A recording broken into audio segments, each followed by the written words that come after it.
I rise today to applaud the bipartisan majority in the Senate for passing legislation to take on currency manipulators and to urge our House of Representatives and our House Republican leadership to do the same, to allow a stand-up, up or down vote on currency manipulation legislation here in the House of Representatives.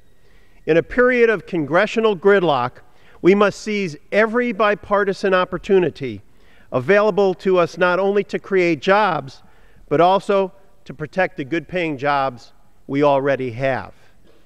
As the Senate demonstrated this week by passing the Currency Exchange Rate Oversight Reform Act, the time is now to take advantage of bipartisan cooperation.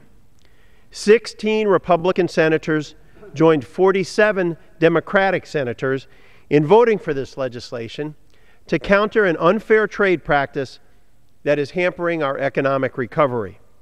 In February, Congressman Sander Levin, Tim Ryan, and Tim Murphy introduced the Currency Reform for Fair Trade Act. H.R. 639 has garnered 225 bipartisan co-sponsors, more than enough to secure House passage.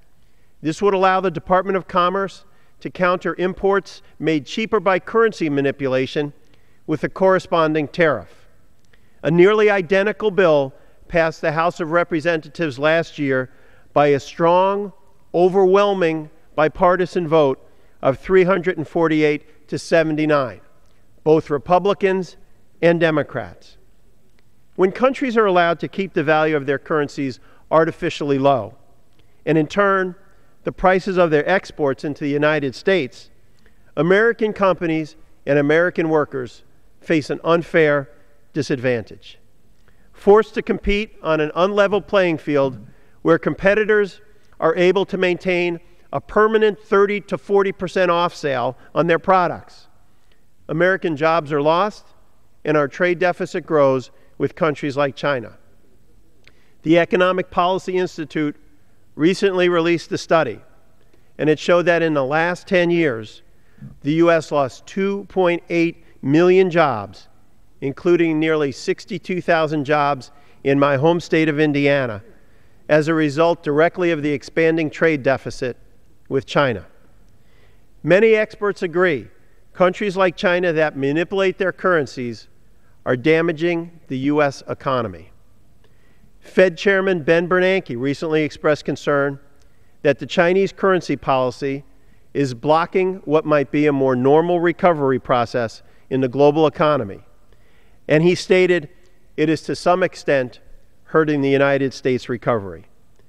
Chairman Bernanke is tasked directly with the responsibility of serving and protecting America's economic interests.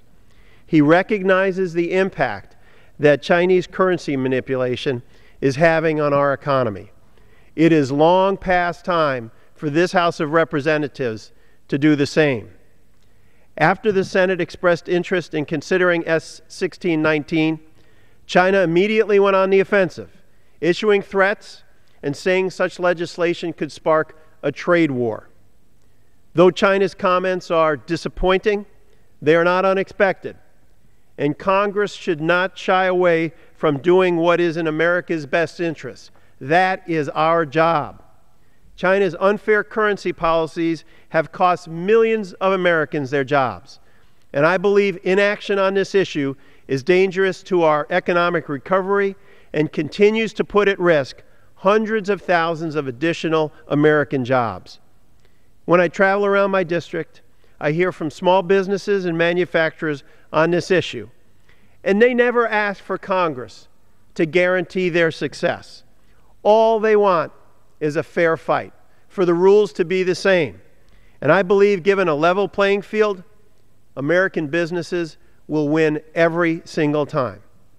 Once again, to our House leadership, please allow bipartisan legislation addressing currency manipulation to come before the full House of Representatives for a standalone up or down vote. Who are you going to stand with? The Chinese government or American businesses and American workers? The American people want a vote now, and deserve a vote now. Thank you, and I yield back the balance of my time.